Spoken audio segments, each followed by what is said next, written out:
सब बच्चे मेरे साथ बोलिए भारत माता की जय, भारत माता की जय। देखो बच्चों, हम लोग आ गए हैं प्रोबेबिलिटी के अगले वीडियो में, और इस वीडियो में मैं आपको टोटल प्रोबेबिलिटी थ्योरम और बेस थ्योरम के कुछ और अच्छे सवाल करवाता हूं, क्योंकि जब तक हम 5, 6, 8 सवाल नहीं करेंगे तब तक हमारा दिमाग जो है वो कैसे चलेगा ये हम नहीं समझ पाएंगे। क्वेश्चन में दिमाग चलाना कैसे, इसमें कुछ लिमिटेड टाइप के क्वेश्चंस होते हैं, वही बार बार आते रहते हैं। समझिए बात को। देखो जैसे अब देखो, जो मैं क्वेश्चन करा रहा हूं इसमें से कई सारे क्वेश्चन जो हैं वो आईआईटी में आ चुके हैं, और 12th में भी अक्सर इस टाइप के क्वेश्चन पूछे जाते हैं। ठीक है, यहां पर ध्यान रखना 12th और आईआईटी में बहुत अंतर नहीं है। जिस प्रकार के क्वेश्चन 12th में आते हैं लगभग वैसे ही क्वेश्चन आईआईटी में भी आते हैं। ध्यान देना, ये बहुत बड़ी बात है किसी भी टॉपिक के लिए कि 12th और आईआईटी में दोनों में लेवल लगभग एक जैसा है। देखो समझो ध्यान से। मान लो एक क्वेश्चन मैं आपसे कर रहा हूं, एक फैक्ट्री है, इन ए फैक्ट्री, एक फैक्ट्री है, उसमें दो मशीन है, दो मशीन है, ए और बी, दो मशीन है ए और बी। एक फैक्ट्री में दो मशीन है। जो टोटल प्रोडक्ट बनता है उसका 60% ए बनाता है ना?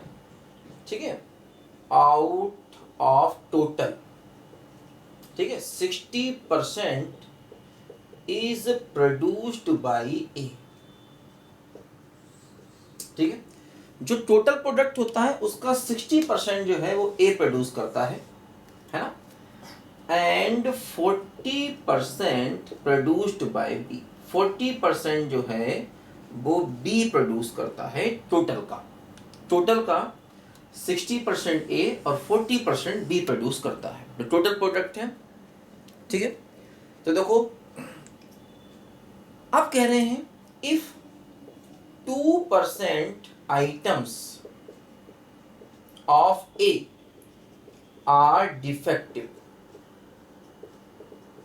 ए के 2% आइटम जो है वो डिफेक्टिव है, and 3% of items of B are defective. B के 3% आइटम जो है वो डिफेक्टिव है। ठीक है, जो टोटल प्रोडक्ट ए बनाता है उसके 2% आइटम डिफेक्टिव है और इसके 3% आइटम डिफेक्टिव है। ठीक है, देखो if A product is selected at random, ठीक है, एंड फाउंड डिफेक्टिव, एक प्रोडक्ट उठाया गया और ये डिफेक्टिव पाया गया, find probability that it was produced by machine A, कि ये ए मशीन में प्रोड्यूस हुआ होगा। इस बात की प्रोबेबिलिटी निकालनी है कि ये मशीन ए से बना होगा, इट वाज प्रोड्यूस्ड बाय ए। ठीक है, मतलब कि ये जो है मशीन ए से बना हुआ प्रोडक्ट होगा, इस बात की प्रोबेबिलिटी हमको चाहिए। देखो अब क्लियर मालूम चल रहा है कि बेस थ्योरम का क्वेश्चन है, इट इज फाउंड डिफेक्टिव। तो सबसे पहले क्या होगा, आइटम के डिफेक्टिव होने की प्रोबेबिलिटी नीचे ले लेंगे क्योंकि फाउंड डिफेक्टिव है, और अगर वो ए से बना है तो इसकी प्रोबेबिलिटी ऊपर, तो ए एंड डिफेक्टिव की प्रोबेबिलिटी ऊपर है ना, इसी में से एक केस ऊपर आएगा, डिफेक्टिव होने की टोटल प्रोबेबिलिटी नीचे। अब देखो डिफेक्टिव होने की टोटल प्रोबेबिलिटी क्या होगी, देखो कैसे, वो प्रोडक्ट मशीन ए से बन सकता है। देखो पहले तो ये देखो कि वो ए से बना है या बी से बना है। देखो ए से बना है तो इस बात की प्रोबेबिलिटी कितनी है, 60%, यानी कि 60/100, और अगर बी से बना है तो इस बात की प्रोबेबिलिटी कितनी है, 40/100। देखो इन दोनों का सम 1 है, मतलब ये म्यूचुअली एक्सक्लूसिव और एग्जॉस्टिव इवेंट्स हैं, क्योंकि देखो डिफेक्टिव आइटम तो बाद में आया, पहले तो ये देखो बना किससे, मशीन ए से बना या मशीन बी से बना। तो मशीन ए से बना तो इसकी प्रोबेबिलिटी है, और मशीन बी से बना तो इसकी प्रोबेबिलिटी है, क्योंकि डिफेक्टिव तो बाद में होगा ना, पहले तो ए से बना या बी से बना ये देखा जाए। तो ए से बना है तो इस बात के चांसेस 60% है, बी से बना तो ये, अगर ए से बना है और डिफेक्टिव है तो ये हुआ। तो मतलब ए से बना है और डिफेक्टिव है तो इसकी प्रोबेबिलिटी 2%, मतलब 2/100। और बी से बना है और डिफेक्टिव है तो इसकी प्रोबेबिलिटी 3% है, यानी कि 3/100। देखो समझो, डिफेक्टिव होने की प्रोबेबिलिटी निकालो, कैसे निकालेंगे देखो, या तो वो ए से बनेगा, ए से बनेगा तो 60/100, और ए से बनने के बाद डिफेक्टिव होगा तो 2/100। देखो ये हो रहा डिफेक्टिव होने की प्रोबेबिलिटी टोटल, कि या तो वो ए से बनेगा, ए से बनेगा तो ये प्रोबेबिलिटी, ए से बनने के बाद डिफेक्टिव होगा ये प्रोबेबिलिटी, प्लस दूसरा केस क्या है, या तो वो बी से बनेगा, बी से बनेगा तो देखो ये प्रोबेबिलिटी है, और बी से बनने के बाद डिफेक्टिव होगा तो ये प्रोबेबिलिटी है ना। तो समझो मतलब ये हो गया पी E1 और ये पी ए आफ्टर E1, कर छोड़ो उसको, ई और A1 को छोड़ो, मतलब हमेशा ध्यान रखो है ना कि ए से बनेगा और ए से बनने के बाद डिफेक्टिव होगा तो दोनों को मल्टीप्लाई, प्लस वो बी से बनेगा और बी से बनने के बाद डिफेक्टिव होगा तो ये हुआ पीडी। पीडी मतलब डिफेक्टिव होने की टोटल प्रोबेबिलिटी, तो ये हुआ हमारा पीडी जो हमने देखो यहाँ लिखा है, मतलब वो ए से बनेगा और ए से बनने के बाद डिफेक्टिव होगा, प्लस या वो बी से बनेगा और बी से बनने के बाद वो डिफेक्टिव होगा। तो ये देखो मैंने डिफेक्टिव होने की टोटल प्रोबेबिलिटी नीचे देखो यहाँ पर लिख दी है, यही देखो यहाँ लिखा है ना, ए से बना, ए से बनने के बाद डिफेक्टिव, प्लस बी से बना और बी से बनने के बाद डिफेक्टिव।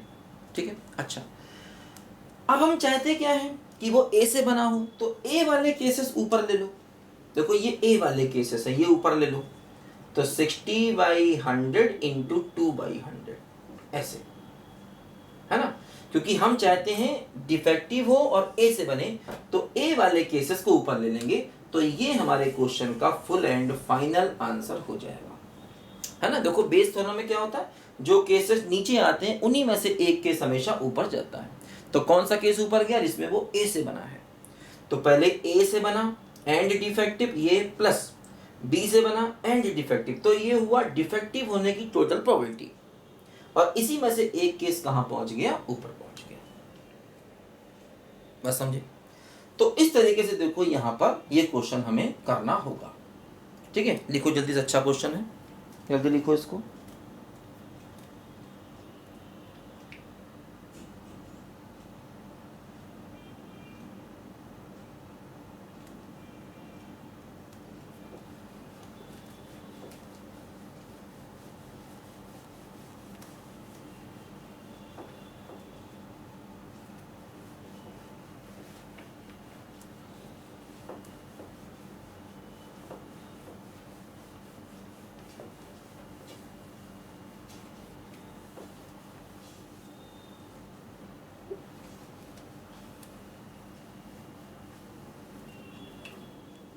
देखो एक और क्वेश्चन करते हैं।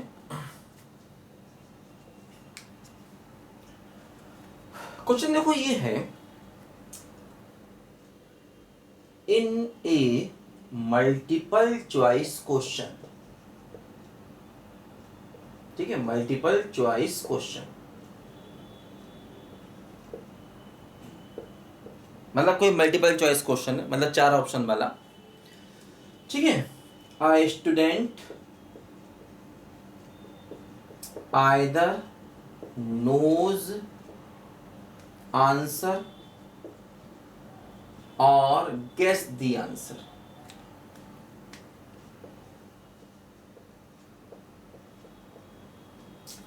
ठीक है। एक बच्चा या तो आंसर को जानता है या वो आंसर को गेस करता है, ठीक है, समझ लो, या तो वो आंसर को जानता है या आंसर को गेस करता है, ठीक है। If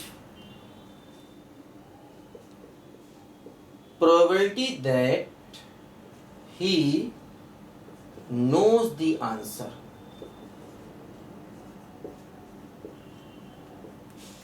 is 3/4 and probability that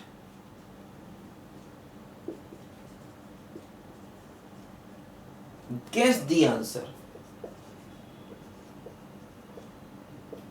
is 1/4, ठीक है। अगर वो आंसर को जानता है तो इस बात की प्रोबेबिलिटी 3/4 है, अगर वो आंसर को गेस करता है तो इस बात की प्रोबेबिलिटी 1/4 है। ठीक है, देखो दोनों का सम 1 है, मतलब ये दोनों इवेंट्स म्यूचुअली एक्सक्लूसिव और एग्जॉस्टिव भी है। ठीक है, एंड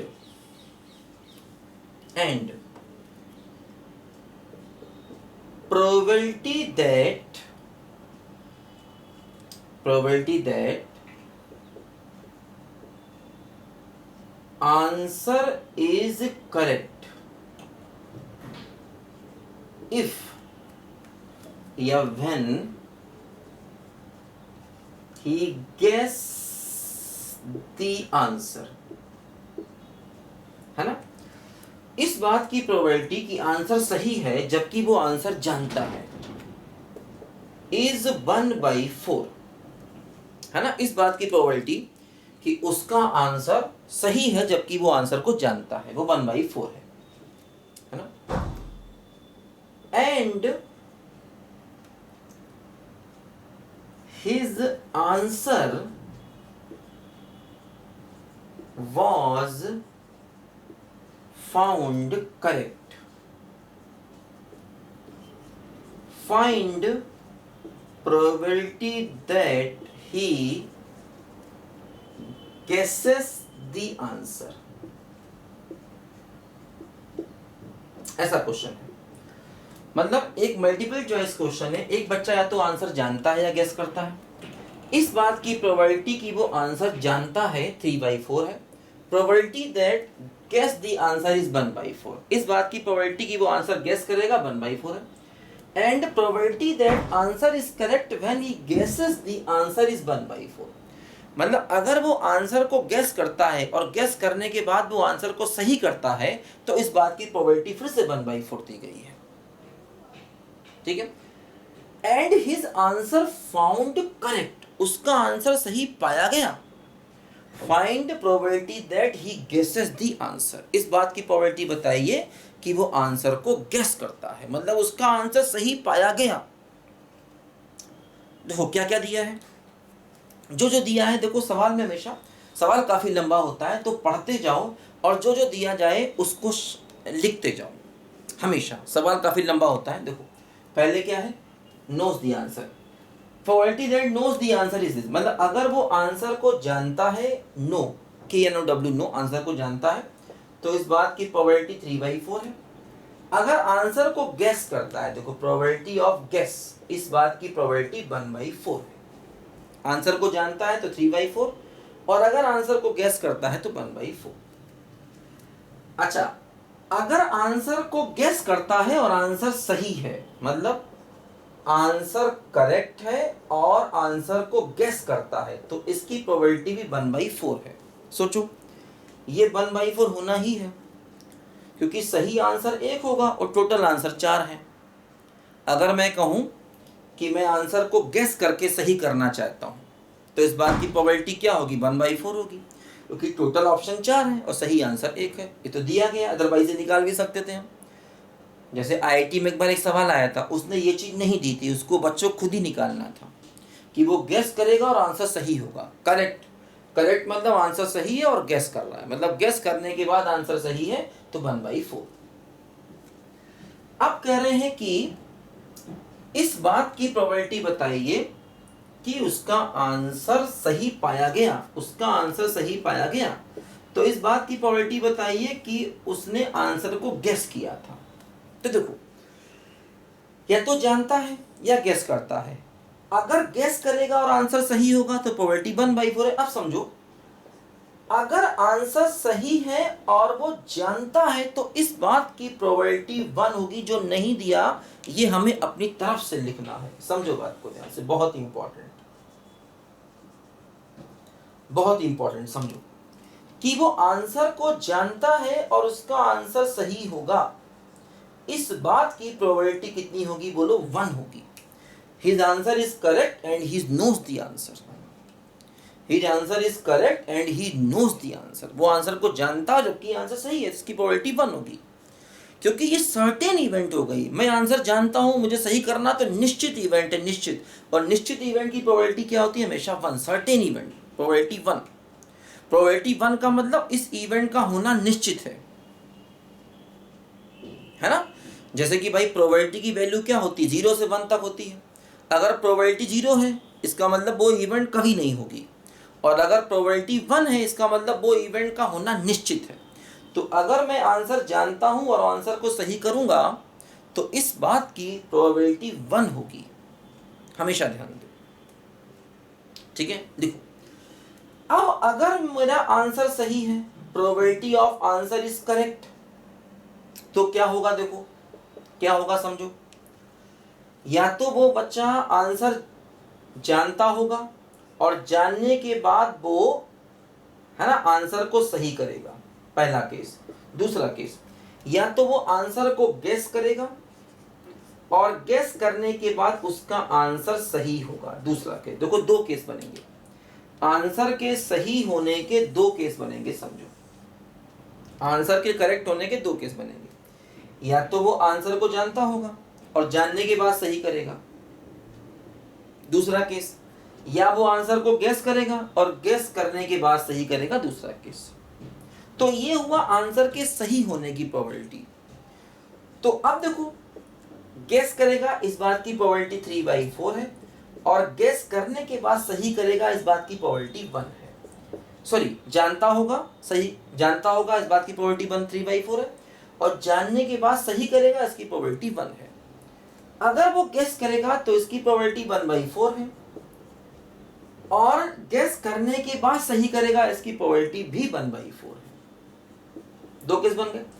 तो ये हुआ आंसर के सही होने की प्रोबेबिलिटी जो नहीं पूछा गया, ये हो गई टोटल प्रोबेबिलिटी थ्योरम। आंसर के सही होने की प्रोबेबिलिटी पूछा क्या गया कि अगर उसका आंसर सही पाया गया है ना, if and his answer was found correct, उसका आंसर सही पाया गया, find probability that he guesses the answer, इस बात की प्रोबेबिलिटी बताइए उसका आंसर उसने गेस किया होगा। तो मतलब अब क्या होगा, ये पूछा है इसने बेस थ्योरम का सवाल, तो आंसर के सही होने की टोटल प्रोबेबिलिटी नीचे, आंसर के सही होने की टोटल प्रोबेबिलिटी नीचे, और इसके बाद देखो वो आंसर को गेस करेगा ये वाले केसेस ऊपर। ये हमारे क्वेश्चन का आंसर आ गया फाइनल, समझे। ये हुआ बेस थ्योरम का सवाल, उसका आंसर सही है इस बात की टोटल प्रोबेबिलिटी नीचे, और सही होने के बाद अगर वो आंसर को गेस कर रहा है तो ये वाले केसेस कहाँ आ जाएंगे, ऊपर। यही हमको चाहिए, देखो उसने पूछा है ना। फिर देखो सवाल पढ़ता हूं मैं एक बार। In a multiple choice question a student either knows answer और guess the answer. If probability that he knows the answer is 3/4 and probability that he guess the answer is 1/4, and probability that answer is correct when he guessed the answer is 1/4 and his answer found correct, his answer was found correct, find probability that he guesses the answer। तो मतलब एक बच्चा या तो answer जानता है या answer को गेस करता है। अगर आंसर जानता है इसकी प्रोबेबिलिटी दी गई है, गेस करता है इसकी प्रोबेबिलिटी दी गई, दोनों का सम देखो 1 है, क्योंकि दोनों की दोनों इवेंट कैसी होंगी, म्यूचुअली एक्सक्लूसिव और एग्जॉस्टिव होंगी, समझिए। अगर वो आंसर को जानता है, अगर उसका आंसर सही है और वो गेस करता है तो इसकी प्रोबेबिलिटी 1/4 दी गई है। ये हमने अपनी तरफ से निकाला है कि वो आंसर को जानता है और आंसर सही है, तो ये प्रोबेबिलिटी 1 है। अब हमें चाहिए क्या है कि अगर उसका आंसर सही है तो इस बात की देखो प्रोबेबिलिटी ये हो गई कि अगर आंसर सही है तो दो केसेस बनते हैं, या तो आंसर को जानता होगा और जानने के बाद आंसर को सही करेगा, दूसरा केस आंसर को गेस करेगा या गेस करने के बाद सही करेगा, दूसरा केस। दो केसेस होगा, तो आंसर को जानता है और जानने के बाद सही करेगा तो 1, गेस करता है तो ये, और गेस करने के बाद सही करेगा तो 1/4। अब हमें क्या चाहिए, हमें चाहिए है कि उसका आंसर सही है, तो ये टोटल केसेस नीचे, और इनमें से वो केसेस जिनमें वो आंसर को गेस करता है, ये वाले जो केसेस हैं देखो ये आ जाएंगे ऊपर, है ना। काफी अच्छा क्वेश्चन है, इस टाइप की क्वेश्चन आईटी ने 2 बार पूछा हुआ है, समझ लीजिए। लिखो जल्दी से इसको। एक ऐसा सवाल और भी है जिसमें वो 3 ऑप्शन देता है, या तो वो जानता है या गेस करता है या किसी से चीटिंग करता है। उसमें 3 चीज़ें दी गई। इस प्रकार का सवाल एक और आईआईटी ने पूछा हुआ है, तो वो भी ऐसे ही करना। उसमें 3 ऑप्शन आ जाएंगे, जानना, गेस करना और चीटिंग करना, है ना। उसमें 3 ऑप्शन आ जाएंगे। जितने भी ऑप्शन दिए होंगे वो सब नीचे आएंगे टोटल। बस समझे ना। लिखो जल्दी इसको।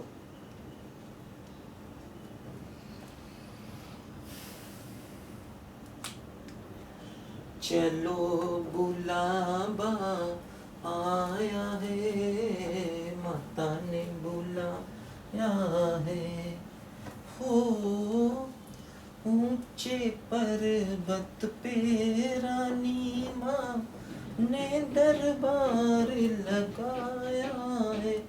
देखो बच्चों, एक और क्वेश्चन करते हैं। आईआईटी का आया क्वेश्चन है, इससे मिलता जुलता, क्योंकि एग्जैक्टली वो डेटा याद नहीं रहते हैं कि वो डेटा क्या थे, प्रोबेबिलिटी क्या दी गई थी, लेकिन हाँ वो लैंग्वेज और वो सब क्वेश्चन के कॉन्सेप्ट वही होंगे जो मैं बताऊंगा, है ना। अब डेटा तो याद नहीं रहेंगे कि प्रोबेबिलिटी क्या दी गई थी, प्रोबेबिलिटी अपने मन से लिख दूंगा मैं, ठीक है ना। देखो इस टाइप का क्वेश्चन आईआईटी ने पूछा है। A man either travel by बस और बाय कार और बाय ट्रेन। एक आदमी या तो बस से जाता है या कार से जाता है, ट्रेन से जाता है, ठीक है। With probabilities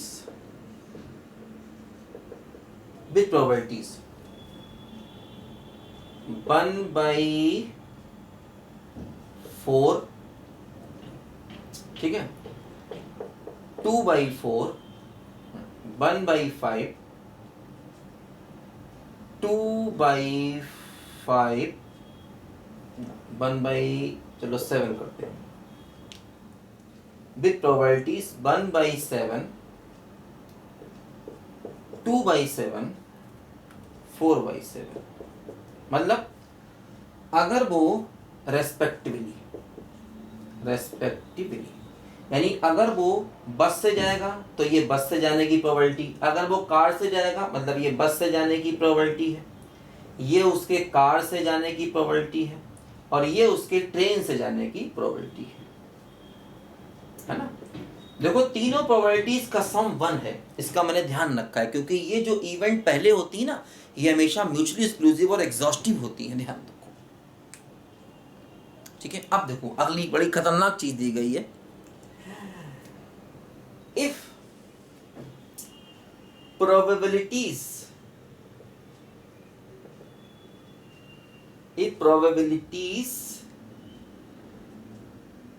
of accidents with bus is 1/10, with car is 1/20, with train is 1/30। मतलब एक्सीडेंट की प्रोबेबिलिटी, बस से जाएगा और एक्सीडेंट होगा, इसकी प्रोबेबिलिटी ये है, समझे। कार से जाएगा एक्सीडेंट होगा, इसकी प्रोबेबिलिटी ये है। ट्रेन से जाएगा एक्सीडेंट होगा, इसकी प्रोबेबिलिटी ये है। If probabilities of accident with bus is this, with car with this, with train is this, ठीक है। इफ he reached safely, मतलब वो सही सलामत पहुंच गया, एक्सीडेंट नहीं हुआ। Find probability that he traveled by car. तो इस बात की प्रोबेबिलिटी बताइए कि वो कार से गया था। देखो अब देखो सवाल जो है बेटा, ये फिर से बेस थ्योरम का, ही रीच्ड सेफली, वो सही सलामत पहुंच गया है। तो इस बात की प्रोबेबिलिटी बताइए कि वो कार से गया था, मतलब ये इवेंट हो चुकी है और वो कार से गया था, इसकी प्रोबेबिलिटी बतानी। देखो अगर वो सही सलामत पहुंचेगा तो इसकी प्रोबेबिलिटी क्या होगी, प्रोबेबिलिटी ऑफ रीचिंग सेफली क्या होगी। देखो वो बस से जा सकता है तो बस से जाने की प्रोबेबिलिटी, और बस से जाने के बाद वो सेफ पहुंच गया, प्लस दूसरा केस वो कार से जा सकता है तो कार से जाने की प्रोबेबिलिटी, और कार से जाने के बाद सेफली पहुंच गया। सी एंड एस का मतलब कार से गया और सेफली पहुंच गया। बी एंड एस का मतलब बस से गया, सेफली पहुंच गया। तीसरा केस देखो, वो ट्रेन से गया है और ट्रेन से जाने के बाद सेफली पहुंच गया। 3 केसेस हो गए, है ना, कि उसके सही सलामत पहुंचने की प्रोबेबिलिटी। ये हो गया उसके सही सलामत पहुंचने की प्रोबेबिलिटी, जो कि नहीं चाहिए, है ना। ये नहीं पूछा, ये तो टोटल प्रोबेबिलिटी थ्योरम होगी। अगर वो ये पूछता कि वो सही सलामत पहुंच गया है तो ये आंसर होता। अगर वो ऐसा क्वेश्चन पूछता कि वो सही सलामत पहुंच गया तो ये आंसर होता। ये नहीं पूछा। पूछा क्या है कि वो सेफली पहुंच गया, तो बताइए कार से गया होगा, तो ये वाले केसेस ऊपर लाने होंगे, वो आंसर सही होगा। देखो इसको निकालते हैं। बस से जाएगा, इसकी प्रोबेबिलिटी 1/7 है। बस से जाने के बाद एक्सीडेंट होगा, बस से जाने के बाद एक्सीडेंट होगा तो 1/10 है। लेकिन ये तो एक्सीडेंट की है, हमें तो सेफ की निकालनी है, ध्यान दो। तो 1 - 1/10 समझो क्या होगा, 1 - 1/10, 9/10। ये किसकी होगी, सेफ पहुंचने की, हमें सेफ पहुंचने की चाहिए, समझो बहुत इंपॉर्टेंट। तो 9/10। और कार से जाएगा तो प्रोबेबिलिटी 2/7 है। और कार से जाने के बाद सेफली पहुंचेगा। देखो कार से जाएगा, एक्सीडेंट होगा तो ये है, सेफ पहुंचने की ये हो जाएगी 19/20। तो सेफ पहुंचने की हो जाएगी 19/20। अब वो ट्रेन से जाएगा तो देखो ट्रेन से जाने की प्रोबेबिलिटी ये है 4/7। और ट्रेन से जाएगा और सही पहुंचेगा तो ये फिर से 1 - 1/30, तो 29/30 ऐसे होगा। तो ये हुआ उसके सेफ पहुंचने की प्रोबेबिलिटी। अब चाहिए क्या, कि वो कार से गया होगा। तो देखो आंसर क्या होगा, ये सारे केसेस नीचे आएंगे जो भी हमने लिखे हैं। क्या बोलो, 1/7, 9/10 प्लस 2/7 इंटू 19/20 प्लस 4/7 इंटू 29/30। और कार वाले केसेस ऊपर, देखो ये थे कार वाले केसेस, ये वाले, तो ये केसेस ऊपर ले लेंगे। तो ये होगा हमारे क्वेश्चन का फाइनल आंसर।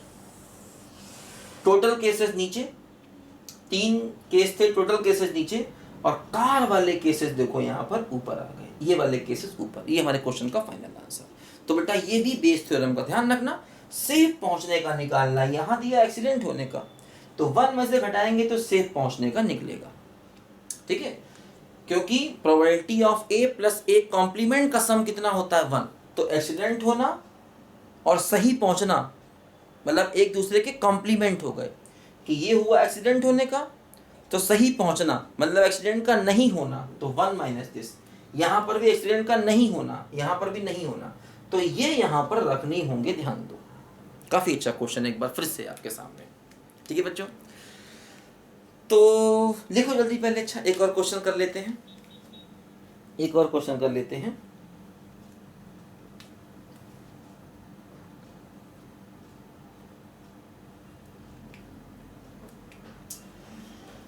चलो बुलावा आया है, माता ने बुलाया है, जय माता दी। चलो बुलावा आया है, माता ने बुलाया है। देखो एक और क्वेश्चन करते हैं, ये भी देखो आईटी का आया क्वेश्चन है। A man speaks the truth with probability 3/4, ठीक है। he tosses a coin and reports that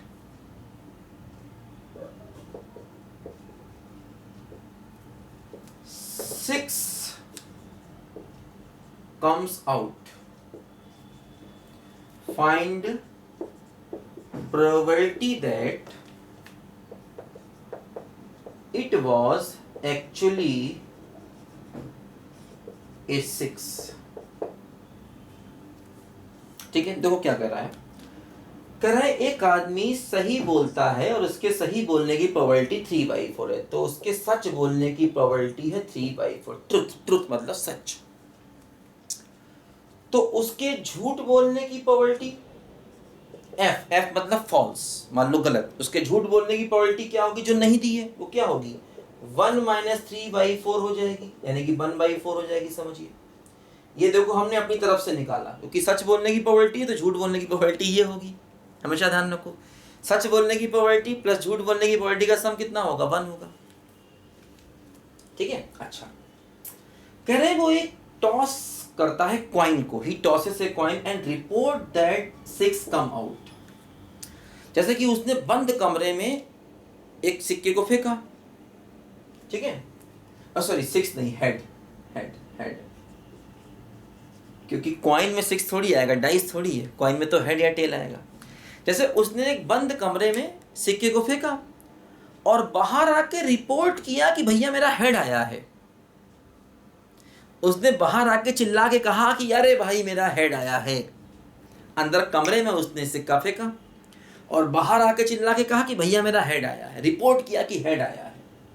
इस बात की प्रोबेबिलिटी बताइए कि it was actually A head, कि वाकई में हेड आया होगा। तो देखो उसने रिपोर्ट किया कि हेड आया है, तो इसकी पहले प्रोबेबिलिटी निकालो, मतलब ये इवेंट हो चुकी है, उसने रिपोर्ट किया कि हेड आया है, ये हो चुकी है, और इस बात की प्रोबेबिलिटी निकालनी है कि वाकई में हेड आया होगा।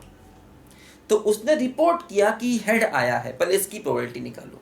तो फिर देखो बेस थ्योरम कि इवेंट हो चुकी है, वो रिपोर्ट कर चुका है कि हेड आया है, और इस बात की प्रोबेबिलिटी बताइए कि वाकई हेड आया होगा। तो देखो probability of report head, head को रिपोर्ट करने की प्रोबेबिलिटी क्या होगी, देखो क्या पता उसका हेड आया हो और वो सच बोल रहा हो, और क्या पता उसका हेड नहीं आया हो और वो झूठ बोल रहा हो। देखो दो केस है, अगर उसका हेड आया होगा, पीएच का मतलब हेड आना, पीएच का मतलब हेड का आना, और हेड के आने की प्रोबेबिलिटी क्या होगी, 1/2। अगर आप सिक्के को फेंकेंगे तो टोटल केस 2 हो गए, और हेड का आना 1 केस, तो अगर आप सिक्के को फेंकेंगे तो हेड के आने की प्रोबेबिलिटी क्या होगी, 1/2। बोलो, अगर आप सिक्के को फेंकेंगे, इतना तो बच्चे अब 10th में भी सीखते हैं ना, 10th में ही प्रोबेबिलिटी आ गया, इतना बच्चे 10th में सीख लेते हैं। अगर आप सिक्के को फेंकेंगे तो हेड आने का 1 केस, और टोटल केस कितने हो गए, 2, तो प्रोबेबिलिटी कितनी हो गई, 1/2। तो हेड आया होगा और हेड नहीं आया होगा, नॉट हेड, तो इसकी प्रोबेबिलिटी फिर 1 - 1/2, तो फिर से 1/2। ठीक है ना। देखो हेड आया होगा और उसने सच बोला होगा, क्या पता वाकई हेड आया और सच बोला हो, और क्या पता हेड नहीं आया हो, और अगर हेड नहीं आएगा और वो झूठ बोलेगा तो यही तो कहेगा ना कि भैया हेड आया है। एक्चुअली हेड नहीं आया, टेल आया, लेकिन वो झूठ बोल रहा है। अगर टेल आया होगा मतलब हेड नहीं आया होगा, और वो कह देगा कि भैया हेड आया है, इसका मतलब वो झूठ बोल रहा है। तो 2 केस है, कि वाकई हेड आया हो और वो सच बोल रहा हो, हेड ना आया हो और वो झूठ बोल रहा हो। तो इन 2 केस में वो हेड को रिपोर्ट करेगा। जैसे बाहर आके अगर वो कहता है कि हेड आया है, तो इसका मतलब 2 पॉसिबिलिटी है, क्या पता वाकई हेड आया और वो सच कह रहा हो, और क्या पता हेड ना आया और वो झूठ कह रहा हो, है ना। तो हेड रिपोर्ट करने के 2 केसेस। देखो हेड आने की प्रोबेबिलिटी 1/2, सच बोलने की प्रोबेबिलिटी कितनी है, 3/4, हेड नहीं आने की प्रोबेबिलिटी फिर से 1/2, और झूठ बोलने की प्रोबेबिलिटी क्या है, 1/4। ये उसने नहीं पूछा, ये तो हो गया अगर वो रिपोर्ट हेड करेगा इसकी टोटल, ये हो गया टोटल प्रोबेबिलिटी थ्योरम। पूछा क्या है कि वाकई हेड आया होगा, तो इसका मतलब वो हमसे पूछा है बेस थ्योरम, तो वाकई हेड आया होगा। देखो ये वाले टोटल केसेस नीचे, ये वाले टोटल केसेस नीचे, मतलब उसके हेड रिपोर्ट करने के टोटल केसेस नीचे, और वाकई हेड आया होगा ये वाले केसेस। देखो ये वाले केसेस पहुंचेंगे ऊपर। तो ये हमारे क्वेश्चन का होगा फाइनल आंसर। समझिए, टोटल रिपोर्ट करने के केसेस नीचे और वाकई हेड आया होगा, ये वाले केसेस कहाँ पहुंच गए, ऊपर। तो ये हमारे क्वेश्चन का बेटा फाइनल आंसर हो गया। बड़ा अच्छा क्वेश्चन है, आईआईटी का आया हुआ क्वेश्चन है ये भी, ठीक है ना। हालांकि ये एनसीईआरटी में भी दिया गया है। देखो एनसीईआरटी में ऐसे कई क्वेश्चन, लगभग हर क्वेश्चन जो एनसीईआरटी में दिया गया ना, उससे रिलेटेड क्वेश्चन आईआईटी पूछ चुका है। इसलिए मैंने बताया ना, यहाँ पर 12th में आईआईटी में बहुत अंतर नहीं है, और मिसलेनियस में तो एनसीईआरटी में और भी अच्छे अच्छे सवाल दिए गए। तो एनसीईआरटी में सवाल यहाँ अच्छे दिए गए हैं। तो जो बच्चे 12th पास है ना, अच्छा होगा वो भी एक बार एनसीईआरटी कर लेंगे तो अच्छा रहेगा, क्योंकि एनसीईआरटी से जैसे क्वेश्चन आज भी मेंस एग्जाम में पूछ देता है प्रोबेबिलिटी में, वो ध्यान रखना। तो खैर बच्चों, इस वीडियो में इतना ही। तो हम लोगों ने बेटा टोटल प्रोबेबिलिटी थ्योरम और बेस थ्योरम को अच्छे से सीख लिया है। अब हमें इसमें कोई हिला नहीं पाएगा, बल्कि हम सवालों को हिला देंगे, ठीक है। तो इस वीडियो में इतना ही, अगले वीडियो में हम लोग मिलेंगे और फिर एक ब्रेक के बाद, ठीक है बच्चों। तब तक के लिए बाय।